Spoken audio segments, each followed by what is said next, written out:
સમાચારની શરૂઆત કરીએ તો સમાચાર સામે આવ્યા છે। બનાસકાંઠા અને વાવ-થરાદ જિલ્લામાં શિક્ષણ વિભાગ માટે ચિંતાજનક આંકડા સામે આવ્યા છે। જિલ્લામાં અંદાજે 37,000 જેટલા વિદ્યાર્થીઓ શિક્ષણથી વંચિત હોવાનું સામે આવ્યું। વિગતવાર જોઈએ અમારો ખાસ અહેવાલ। બનાસકાંઠા અને વાવ-થરાદ જિલ્લામાં ડ્રોપઆઉટ રેશિયો ચિંતાજનક સ્તરે પહોંચ્યો છે। જિલ્લામાં ધોરણ 1 થી 12 સુધીના અંદાજે 37,000 વિદ્યાર્થીઓ શિક્ષણથી વંચિત હોવાનું સામે આવ્યું। ખાસ કરીને 10, 11 અને 12ના વિદ્યાર્થીઓમાં ડ્રોપઆઉટનું પ્રમાણ વધુ હોવાનું શિક્ષણ વિભાગના સર્વેમાં બહાર આવ્યું છે। ગરીબી, પરિવારની આર્થિક સ્થિતિ, મજૂરી માટે બહાર જવું તેમજ અંતરિયાળ શિક્ષણ અંગે જાગૃતિના અભાવે અનેક વિદ્યાર્થીઓ શાળા અધવચ્ચે છોડતા હોવાનું દાંતા, અમીરગઢ, થરાદ, ધાનેરા, કાંકરેજ, પાલનપુર અને ડીસા જેવા વિસ્તારોમાં આ સમસ્યા વધુ જોવા મળી રહી છે। આ કોનપુરા ગામમાં 8મા ધોરણ સુધી તો શિક્ષણ સારું છે, છોકરો ભણવા આવે છે, આના પછીની શાળા છોડીને પછી ભણવા જતું નથી।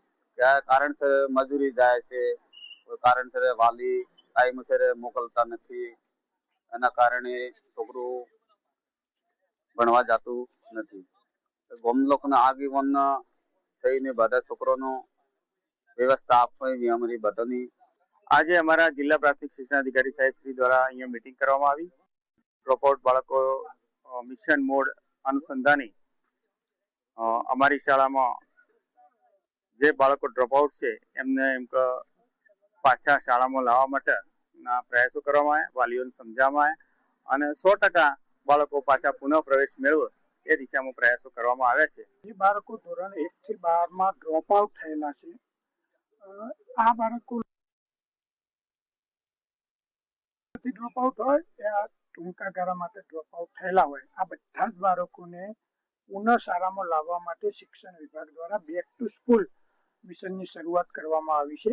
જે અંતર્ગત બનાસકાંઠા અને વાવ-થરાદ જિલ્લામાં માનનીય કલેક્ટર સાહેબ અને ડીડીઓ સાહેબના માર્ગદર્શન નીચે જિલ્લા શિક્ષણ અધિકારીની કચેરી અને જિલ્લા પ્રાથમિક શિક્ષણ અધિકારીની કચેરીના તમામ ઉચ્ચ અધિકારીઓથી લઈ શાળાના શિક્ષકો બધાના સઘન પ્રયત્નો થકી જે ગામમાં ડ્રોપઆઉટ આવા બાળકો હોય એ બધા જ બાળકોના વાલીઓનો સંપર્ક કરી ગામના આગેવાનો પદાધિકારીઓને સાથે રાખી અને આ બધા જ બાળકોને શાળામાં પુનઃ પ્રવેશની કામગીરી અત્યારે મિશન મોડમાં ચાલી રહી છે। જો કે હવે શિક્ષણ વિભાગ બેક ટુ સ્કૂલ મિશન અંતર્ગત સક્રિય બન્યું છે।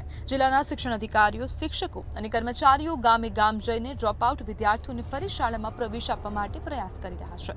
અત્યાર સુધીમાં અંદાજે 25,000 જેટલા વિદ્યાર્થીઓનું વેરિફિકેશન કરી તેમના વાલીઓ, ગ્રામજનો અને સરપંચો સાથે બેઠક યોજીને વિદ્યાર્થીઓને ફરી શિક્ષણ સાથે જોડવાના પ્રયાસોમાં સફળતા મળી હોવાનું વિભાગ દાવો કરી રહ્યું છે। બનાસકાંઠા અને વાવ-થરાદ જિલ્લામાં શિક્ષણથી વંચિત જે બાળકો છે તેમનો મોટો આંકડો સામે આવ્યો છે। 37,000 જેટલા જે બાળકો છે તે શિક્ષણથી વંચિત રહ્યા છે। ગરીબી, મજૂરી અને અંતરિયાળ વિસ્તારોના કારણે બાળકો શાળાઓ છોડી રહ્યા છે। જો કે આ ગંભીર આંકડો સામે આવતા જ હવે શિક્ષણ વિભાગ દ્વારા બેક ટુ સ્કૂલ અભિયાન શરૂ કરવામાં આવ્યું છે અને જિલ્લા પ્રાથમિક શિક્ષણ અધિકારી સહિતના જે શિક્ષકો છે તે બાળકો શિક્ષણથી વંચિત ના રહે તેના માટેના પ્રયાસો હાથ ધર્યા છે।